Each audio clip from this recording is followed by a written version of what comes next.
Quels médicaments peut-on se voir prescrire en cas de dysérection?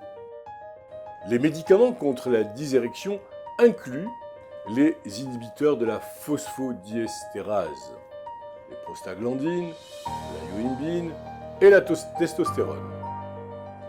Les inhibiteurs de la phosphodiesterase, actuellement très largement utilisés, dans cette catégorie, on va trouver le sildenafil, le tadalafil, le vardenafil, et il en existe maintenant d'autres, qui vont agir en bloquant une enzyme appelée phosphodiesterase de type 5.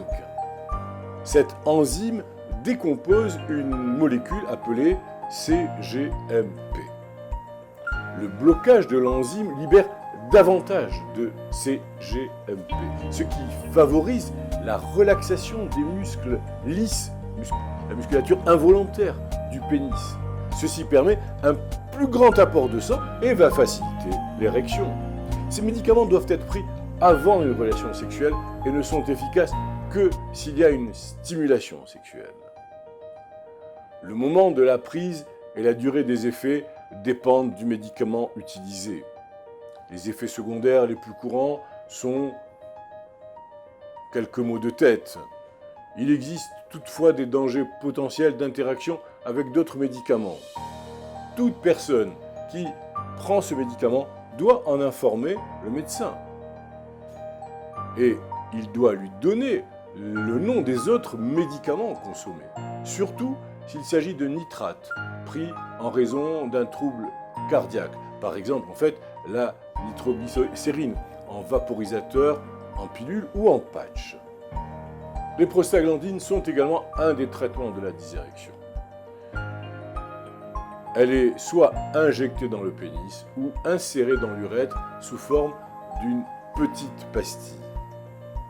Cela va provoquer une érection qui persiste généralement environ 50 à 60 minutes. Le danger de cette méthode est qu'une dose trop forte risque de provoquer un priapisme, c'est-à-dire une érection persistante trop longtemps.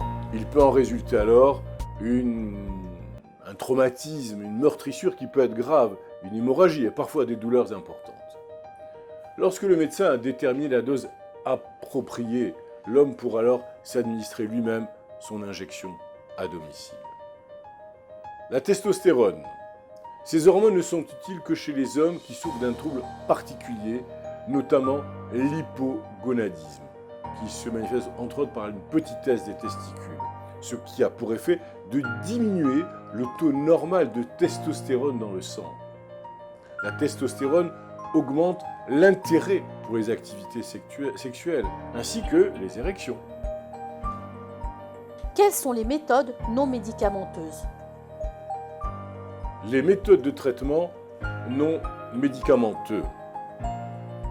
Les plus courantes de la dysérection incluent les dispositifs à vide et des implants péniens.